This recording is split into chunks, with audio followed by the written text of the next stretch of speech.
is every year for Easter and Thanksgiving too, we in the Nazarene Church take an Easter and Thanksgiving offering. And that offering goes directly to the mission field to help missionaries around the globe. And believe me, right now, our missionaries are busy. And they are doing some amazing, awesome things. And you know, along the border in Ukraine, I know the Church of Nazarene is very active.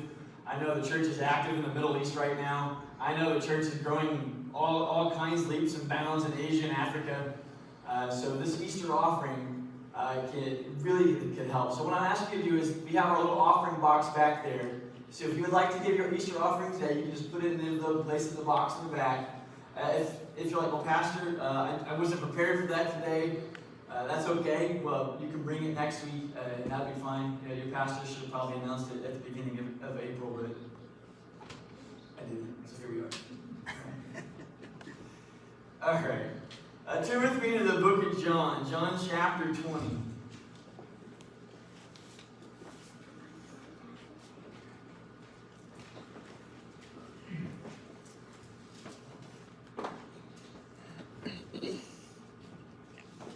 And we've been through this Lent season, we have been talking about this idea of no-show. And what no-show really means is really during this time, people have given up some people have given up something. They have fasted from something of value to them in their lives. Whether it's your favorite video game, your favorite TV show, whatever it is, you've given it up because you want to demonstrate to Jesus how much He means to you. That's what fasting is. Or fasting is giving up something that costs you something to show your love for Him. They're not doing it out of show. They're doing it out of reverence and respect. So that's kind of been the idea behind this entire series. Because that's what Jesus did for us, right? Jesus didn't put on a show for us. Jesus came and died on the cross and rose again. Why? Because He loved us. Now, in today's passage, we're gonna be looking at the most important doctrine in the church. What we're talking about, it is the central, most important message in all of Christianity. This was the message that the apostles were willing to die for. So if it's that important, we should really be paying attention to what the text is saying right here to us, because everything hangs on this. So John chapter 20, we're going to be reading verses 1 through 18. It says, on the first day of the week, Mary Magdalene came to the tomb early while it was still dark. She saw that the stone had been removed from the tomb, so she went running to Simon Peter and to the other disciple, the one Jesus loved, and said to them, "They've taken the Lord out of the tomb, and we don't know where they put Him." At that, Peter and the other disciple went out, heading for the tomb. The two were running together, but the other disciple outran Peter and got to the tomb first. Stooping down, he saw the linen cloths lying there, but he didn't go in. Then following him, Simon Peter also came. He entered the tomb and saw the linen cloths lying there. The wrapping that had been on his head was not lying with the linen cloths, but it was folded up in a separate place by itself. The other disciple, who had reached the tomb first, then also went in, saw and believed. For they did not yet understand the scripture that He must rise from the dead. Then the disciples returned to the place where they were standing.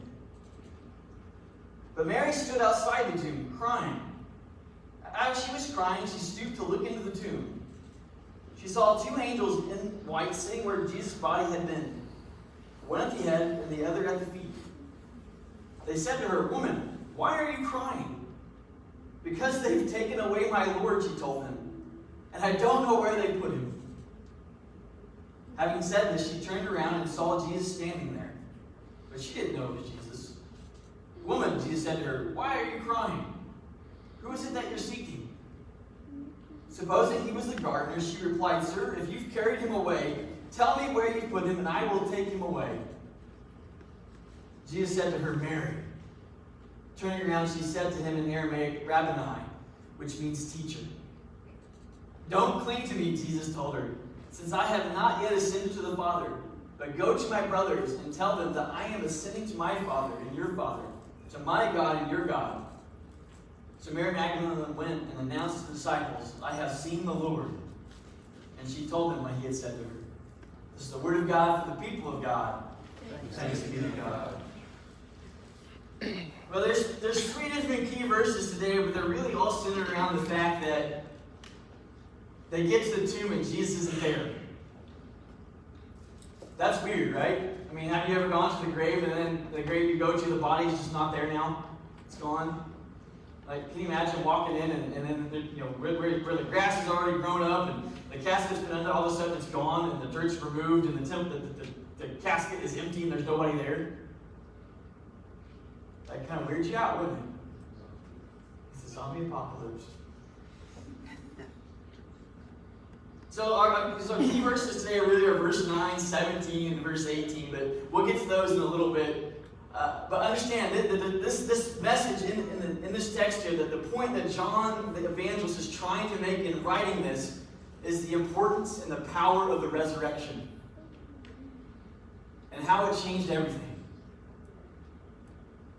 So first, let's kind of look at verses 3 through 10 here, and it's kind of describing, Mary goes to the tomb first, she sees it's empty, and then she runs and she tells Peter and John, and Peter and John, they run to the tomb. Now, a lot has been made through the years about Peter and John and their little foot race to the empty tomb, right? They're running together. And it says that John outruns Peter and gets there first. I don't know why. Right? The scholars debate on why that, the significance of that event, of why John gets there first, and they try and make some theological connections out of it. But I really think the answer is kind of simple. It's that John was just faster. Pretty simple, right? He just was faster and got there first. But what I love about this scene, though, too, is that you really get a glimpse into the characters of the men involved in the incident, right? So they get this foot race, and John is the faster runner. He gets there first, but he doesn't go in, does he? He kind of peeks his head in, and he kind of waits outside. He's like, the tomb is empty, but I'm not going in there. That kind of gives us a glimpse into John's character. John is kind of more of a cautious type person. He's going to survey the situation first and soak it all in, and then try and make sense of it. But what does Peter do? He goes right on in. He doesn't care. He's like, I'm going in. I don't care what's there. I don't care what's in my way. I'm going in that tomb, and I'm going to see for myself that Jesus is gone. And if you learn anything from reading the Gospels about the Apostle Peter, that is him to a T, right? He's always the first one to open his mouth. He's always the first one to do something and get in trouble, right? That's Peter. That's who he is.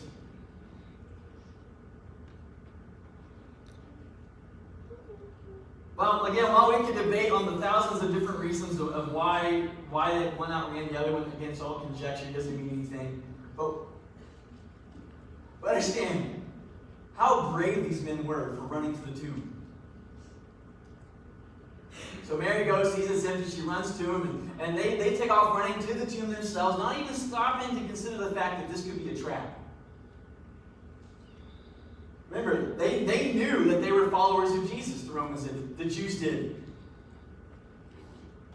They could have stolen it. The Jews could have removed the body, rolled the stone away, and waited for those disciples to show up and arrested them and take them off to kill them too. But that thought didn't cross their mind. They just took off to the tomb because they knew, all they knew was Jesus was there, but now he's not. So they run. And when they get to the tomb, and again, Peter goes in first, and John follows him. And all they find is empty grave clothes.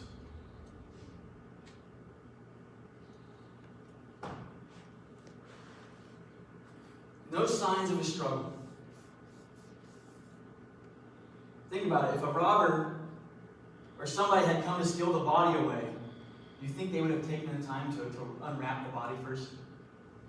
No. If you're just there to steal the body and hide it away, you're not going to unwrap it. You're just going to pick it up and take it with you. That's not what happened. And even if they were trying to open up and steal the body out, do you really think that the thief would stop and take the time to fold the head linen piece and put it off to the side? Have you ever been in a place after it's been ransacked and someone has broken and stolen something? Have you been kind of as close to visit my kid's bedroom when they're looking for something? They ransack it, they're trying to search the whole house to find it, they're just throwing things everywhere. That's what thieves do. They're there to find one thing, they're trying to find something of value. They don't care about the mess they leave behind. They're not going to stop and fold it up first. No, they get there, Peter and John, they go inside, and what do they find? They find nice, neat, and orderly grave clothes. Empty grave clothes at that. That's different.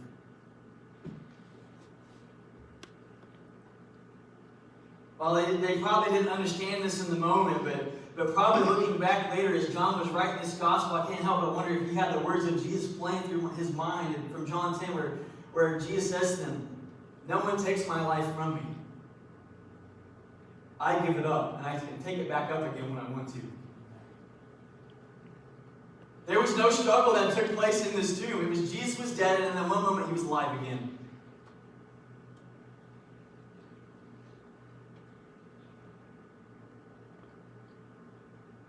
Now keep in mind, when Jesus is buried in here, he's wrapped up in these clothes. Like he's bound up, right? They have his head nice and wrapped around. They have his body nice and wrapped around. And he's kind of like an overdone Snuggie, right? Wrapped in duct tape.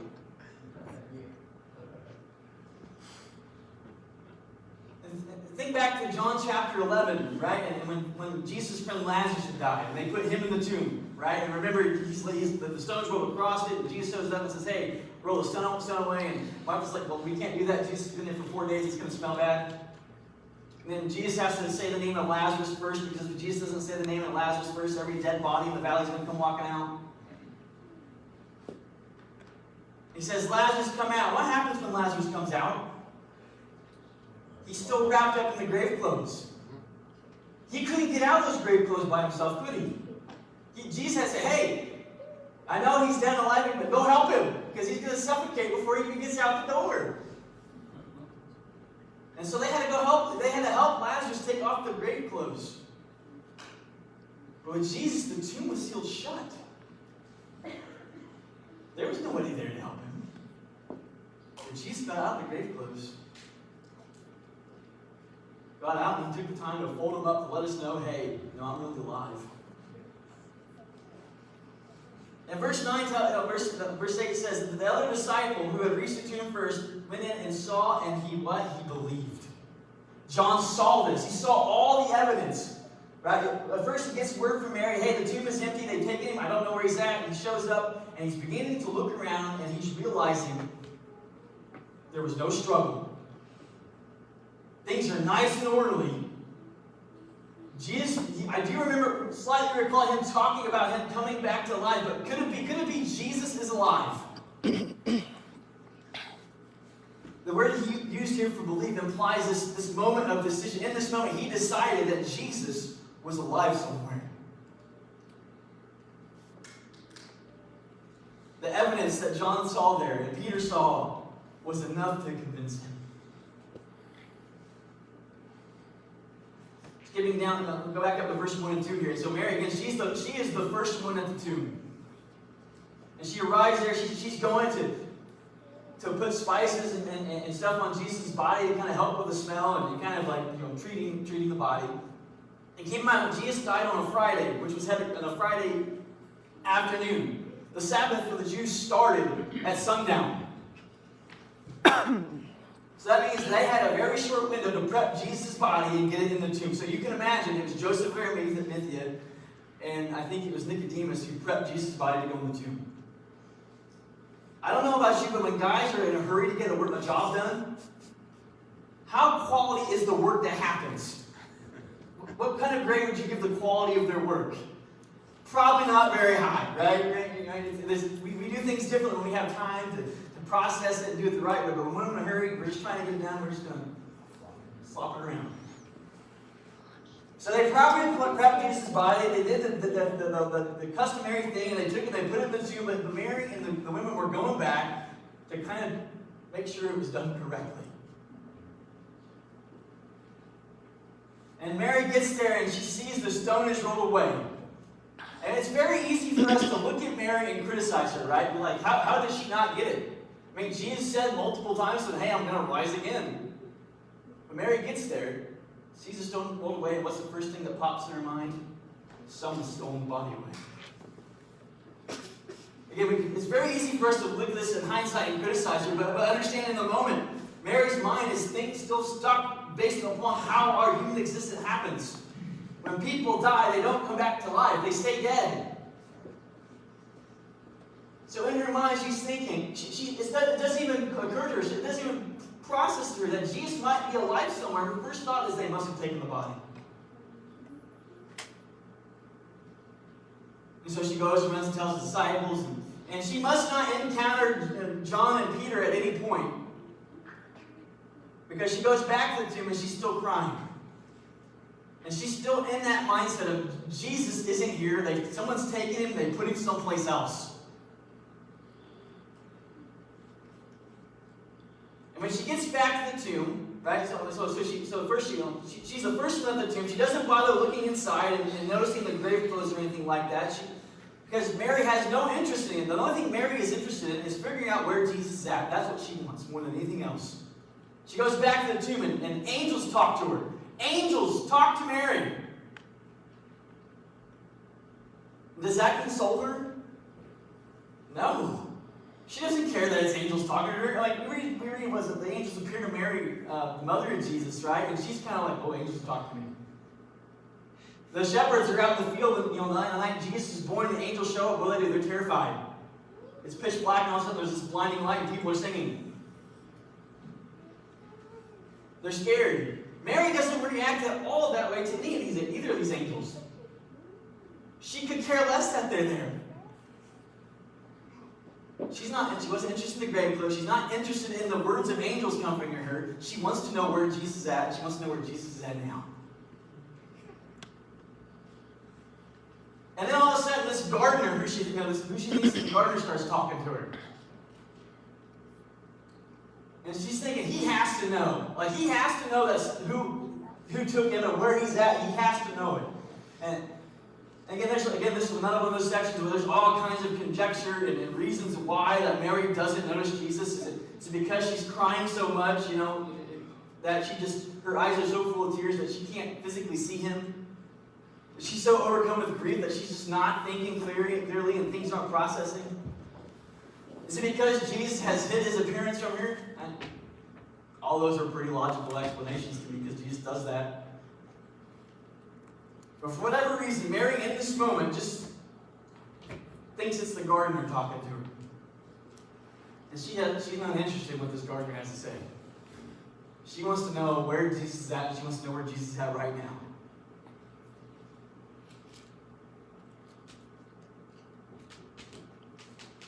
But when Jesus talks to her, does Jesus rebuke her? Does he say, silly woman, why aren't you paying attention? Does he say, hey, you've been sitting in my Bible class all this time. I've been teaching you what was going to happen. I've been telling you. No, he doesn't rebuke her. He does the most Jesus thing that you could read in the Gospels. He looks at her and says, Mary. Calls her by name. And in that moment, when Jesus speaks her name, what happens? She instantly goes from grief and recognizes and hears the shepherd's voice and alerts to it. And immediately cries, Teacher. And she must have been so overwhelmed in the moment that she just threw herself at Jesus, right? And she's just clinging to him for dear life. I found you, Jesus. You were gone, and now you're here, and I'm not letting you go. And Jesus has to tell her, hey, no, don't cling to me. Don't cling to me. There's still more for you to do. John goes to the empty tomb. He sees the tomb is empty. He sees the nicely ordered grave clothes. He sees the stones rolled away, and he believes. He believes based on the evidence. Mary's a little different, right? She's around all that evidence, but she's so overcome with grief that she's not paying attention to those details. It's not until Jesus comes to her and says, Mary, that she begins to believe. That's kind of a lesson for us, that when we come to faith in Jesus, we come to that belief from different directions. There's no one set way. other than belief in Jesus.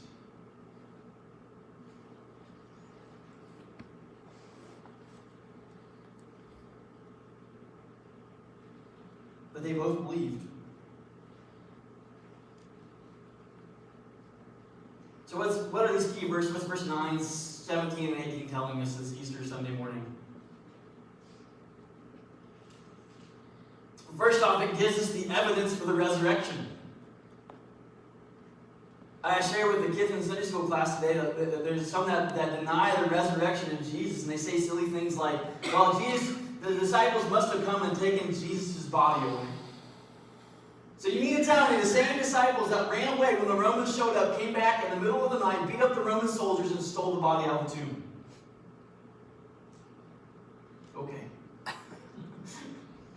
Okay. And even if they had showed up to fight those Romans, do you think they would have won that battle? I mean, come on, Peter was trying to cut off the Roman guy's head and he chopped off his ear. He wasn't exactly a skilled warrior, was he? Nah, that probably wasn't going to work out. No. And you would think when Mary shows up, if a battle had occurred like that, there would be blood everywhere. But there wasn't. Another common idea about why the resurrection isn't true is that Jesus didn't really die on the cross. He wasn't really dead. They just took him down, he's still alive, and they put him in the tomb. But that defies medical knowledge. If there was one thing that the Romans were really good at, it was killing people.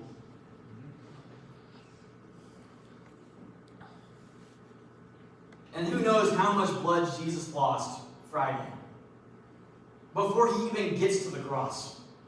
But he's hanging on the cross, still bleeding. And do you think that the Romans were nice to say, hey, we got you an IV here, let's replace your fluids to keep your... No, they didn't care.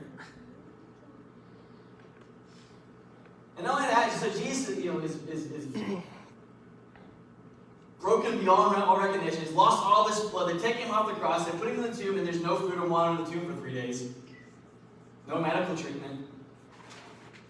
If you want to believe he lived and that he was still alive, okay. And then the last one always makes me laugh.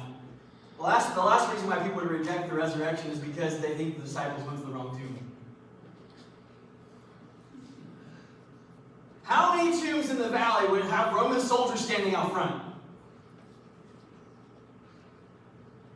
I don't think that was a common practice. Okay?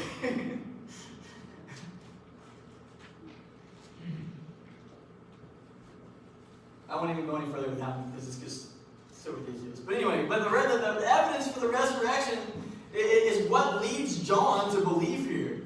He shows him the tomb. What's he see? He sees the stone removed. The stone is out of the way. Now, do you realize that the stone, Jesus didn't need to remove the stone. He didn't have to. We know from later in this gospel, Jesus can walk through doors. I don't understand it. The resurrection, you can touch his body. It's actually there. They can feel the wounds, but somehow he can walk through doors. He didn't need a door. Now, the stone was rolled away so people could look in to see. It was rolled away to let people know he was gone and he wasn't there. The grave clothes, nice and organized. That's an evidence that Jesus was still alive. The empty tomb itself is evidence that Jesus was alive. And then lastly, the fact that Jesus keeps appearing to his followers is evidence that he's still alive, that he arose again from the dead. Over the next 40 days, Jesus is going to appear to his followers in all these different settings, in all these different ways, sharing scriptures with them, sharing meals with them. Do you think all those people had the same dream or hallucination? There isn't a narcotic powerful enough to do that.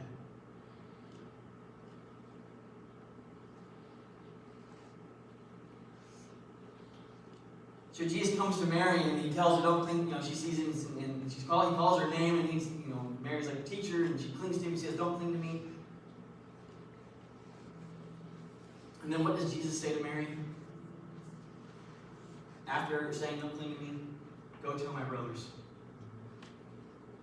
Mary, you see me, you've had this face-to-face conversation with me. What I want you to do is I want you to take this experience. I want you to go back to my brothers and tell them what happened. Tell them that I was dead, but I'm alive again. Tell them that I have resurrected from the dead. Tell them the conversation that we had. What I told you.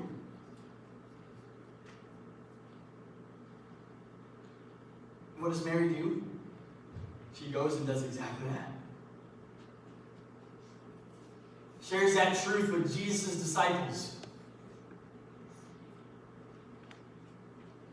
When Jesus refers to his disciples as brothers here, there's something else that's important about this. This is the first time in this passage that Jesus will refer to, or in this gospel, that Jesus refers to them as his brothers. They were always his followers and his friends, but here he says, go tell my brothers. Because something happened when Jesus rose again. The relationship between them and him and them and God changed. Because of the power of Jesus' resurrection, because of the sins were forgiven, it restored the relationship between the disciples and God. Because Jesus died and rose again, because he resurrected from the dead, they, the disciples, got a share in the power of Jesus. Because remember what Jesus tells them. He says, if I go away, I'm going away to do what? To prepare a place for you. So that way you can be there also. It's in our scripture reading today, Paul the Apostle shares about this. This is the belief of the early church leaders. The fact that Jesus died and rose again and resurrected meant that when you and I die, when believers in Jesus Christ die, they share in that power of the resurrection. When Jesus comes back again, notice what it says. It says those who are dead, right? The trumpet's going to sound. What happens? Their bodies are going to spring up from the ground. Okay, maybe if your body's been burned and you're left from the ashes, it's going to happen. The same God that took dirt and breathed life is going to find every piece of you, knit it back together, and breathe the life back into it again.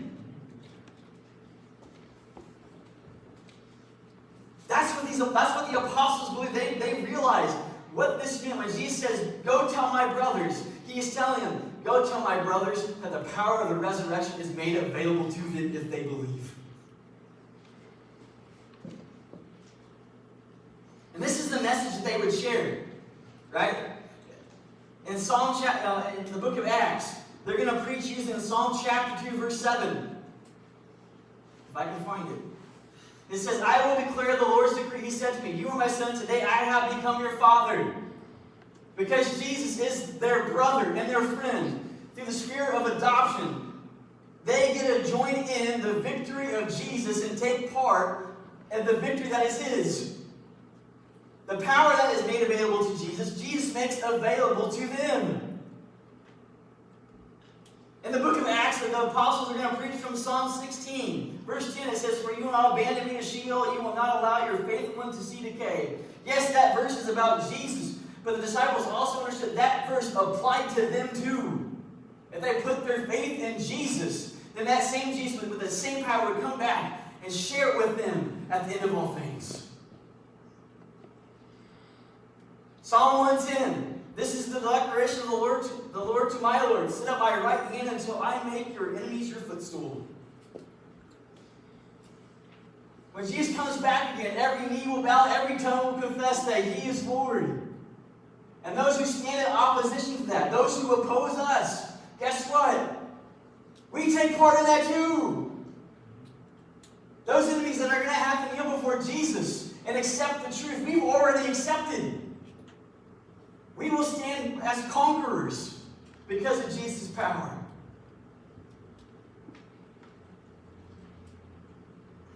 The apostles, in the New Testament, they're going to share some other radical stuff, other radical verses.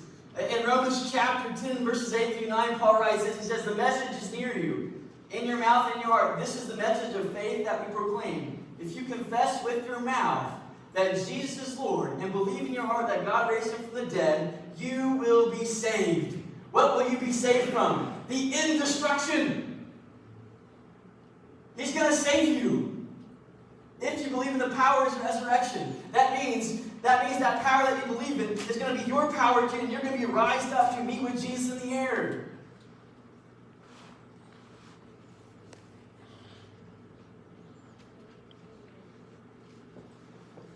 In 2 Corinthians 5, Paul also writes, he says, from now on then, we do not need anyone from a worldly perspective.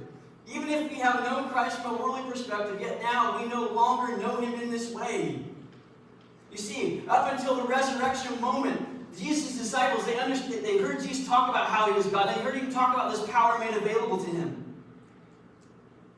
But when they show up and that tomb is empty and Jesus has resurrected,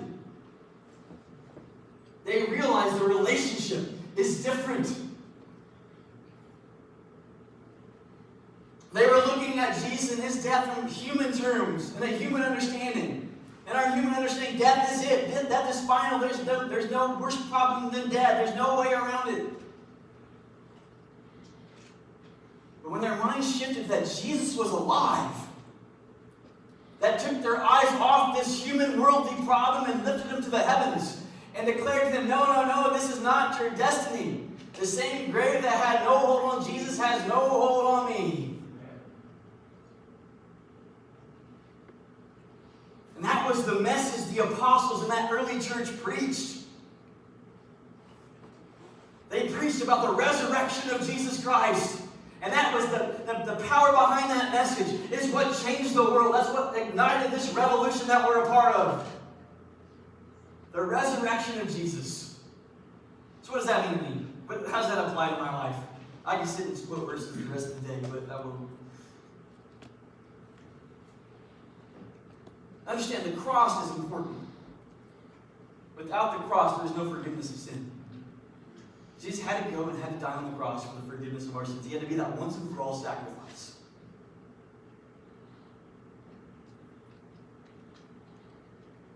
But so much of our preaching, so much of our teaching, so much of our understanding stays there and focuses on the cross. We stay right there. And I think it's because we get that. We understand it. We can wrap our mind around the fact that I'm a sinner and I've sinned against God and my sin needs to be punished and Jesus died in my place for my sin. We get that. We can wrap our mind around that. We can explain that in fancy human terms and terminology. But what we can't explain is a dead person coming back to life. While the cross is important, the cross is meaningless without the resurrection. If Jesus did not come back to life again, what was the point of the cross? What makes Jesus' sacrifice any different than all those lambs in the Old Testament? And the truth is, it doesn't. What made Jesus' sacrifice different was that he didn't just die, but he laid down his life and then he took it back up again. And we struggle with that. We wrestle with it because it's so unimaginable to us. It's beyond our understanding because we have never experienced it in our lives. The disciples had trouble with it and they had heard Jesus talk about a time and again, but when it happened, they still didn't get it because they were stuck focusing on this human perspective. It wasn't until Jesus lifted their eyes to the heavens and to the message of heaven that their lives were transformed and they were changed. It wasn't until they believed that Jesus wasn't dead but he was alive that the words that they preached began to have power through the Holy Spirit and began to transform the world around them. It's the resurrection of Jesus that changed everything. And that's why it's the most important doctrine in the church.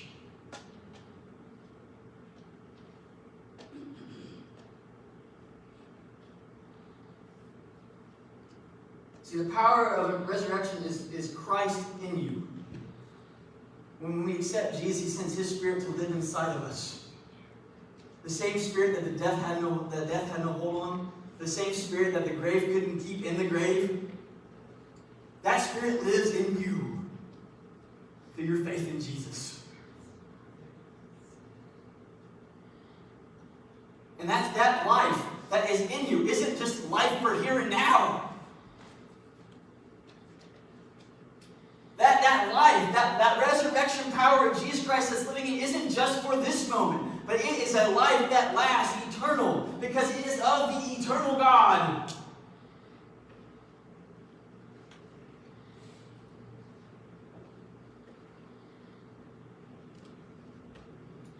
See, Warren Wiersbe put it this way. He said, historical faith says Christ lives. Saving faith says Christ lives in me. Church, we have to stop looking back at the cross and the empty tomb, and we have to realize that Jesus isn't there anymore, but He has ascended to the Father. We have to start living in the power of His resurrection in our lives. We have to stop looking at not just looking at death and being fearful of it. We have to realize that our life it cannot end in the grave. Because Jesus' life didn't end in the grave. And when you start living that way, oh man, when you throw out those shackles of fear, you begin to live and experience freedom in your life. The things of this world that you look at and think are so aren't nearly as important as they once were. Because you know in the end that your Father loves you and He has a plan for you and He will take care of you.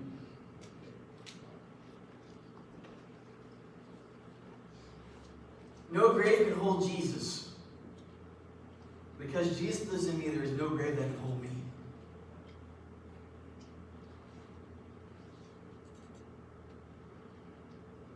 Someone invite Jeremy to come up. We're gonna close with this old song. Old song, there's a newer version of it too. Jeremy and I discovered this week.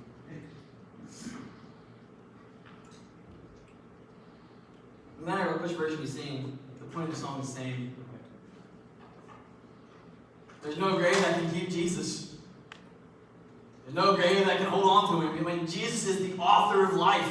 It was through Jesus that all life was breathed into existence. Death is no match for that. But because you place your faith in Jesus, because that Jesus comes and lives in your heart and transforms you from the inside out, that means the grave can't stop you either. So I don't know, as Jeremy sings the song, if you know it, sing along with it. If you don't know it, listen to the words. Maybe you haven't been living in the fullness of that power that's available to you. You say, Jesus, I want you to help me. You come up and talk to Him. Maybe you've doubted. You're one of the doubters, and you have no problem with the atonement and the cross. But maybe you struggle with believing in the resurrection.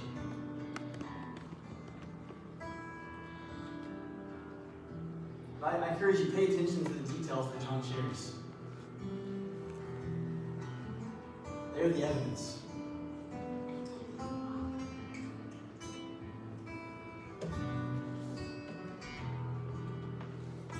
There ain't no grave gonna hold my body down. There ain't no grave gonna hold my body down. When I hear that trumpet sound, I'm gonna rise up out of the ground. Ain't no grave gonna hold my body down.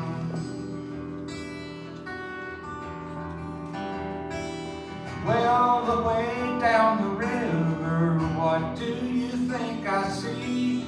I see a band of angels, they're coming after me. There ain't no grave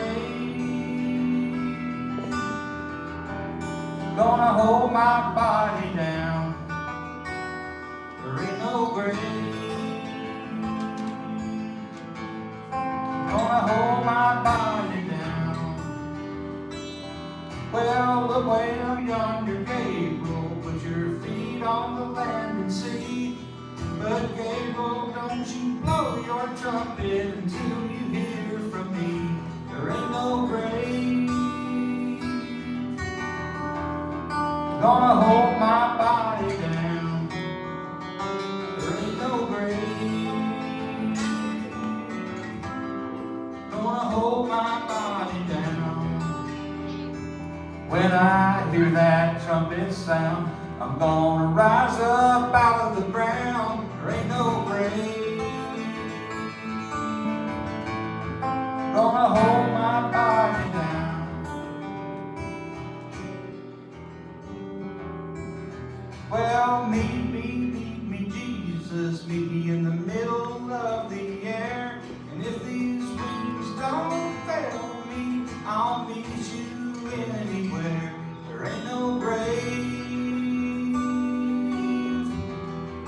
gonna hold my body down.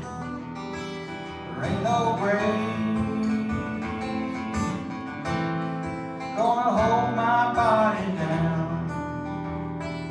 When I hear that trumpet sound, I'm gonna rise up out of the ground. There ain't no grave gonna hold my body down. There ain't no grave gonna hold my body down.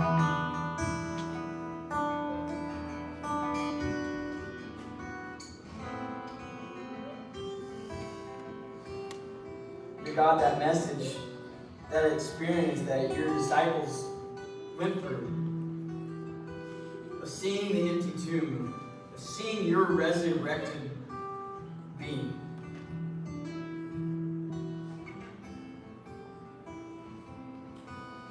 that truth is just as real today as it was then. That you're alive.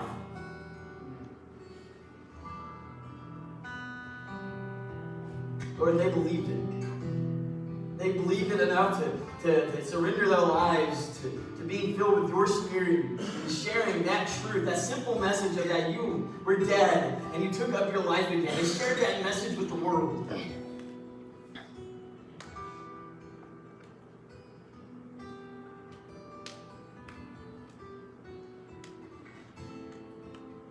And that's the message that changed everything. That's the event that changed everything. Yes, Jesus, you died on the cross, and yet your blood provided the forgiveness of my sins. But Lord, you taking up your life again is what raised me above the life that I'm stuck in. It's what called me and beckoned me and pulled me to new life in you.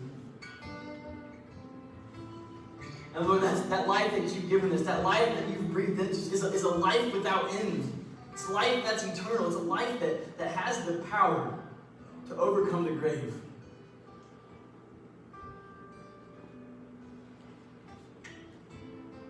And Lord, as your messenger today, Lord, I pray, Lord, that I was faithful in delivering what your text says. I pray, Lord, that I was able to communicate what it is that you've made available to us, Lord. And I pray, Lord, that truth would find a way to our hearts and minds to become a part of our faith. Faith that releases us from the shackles of fear and gives us the boldness to live out this life that you've created in us. Fully confident in knowing that there is no grave that can keep us in, just like there's no grave that can keep you.